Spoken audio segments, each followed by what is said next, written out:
Hola, ¿qué tal? Muy buenas y bienvenidos a este vídeo donde veremos muy rápidamente cómo insertar emoji en el correo electrónico de Outlook. Vamos a entrar directamente a nuestro correo electrónico y después nos vamos a ir lógicamente a redactar un nuevo correo electrónico.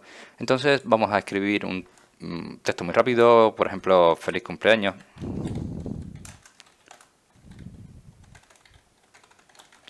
Vale, y si queremos insertar un emoji directamente en este texto, lo único que tenemos que presionar en nuestro teclado es la tecla de Windows punto, ¿vale? Esta tecla de Windows punto, las dos al mismo tiempo, te abrirá esta ventana de emojis en el cual tú puedes seleccionar el emoji que quieras, ¿vale? Y después este se quedará insertado en nuestro correo electrónico. También lo podemos agregar en los asuntos y en cualquier parte del texto, cualquier parte de texto que nosotros queramos insertarlo, ¿vale?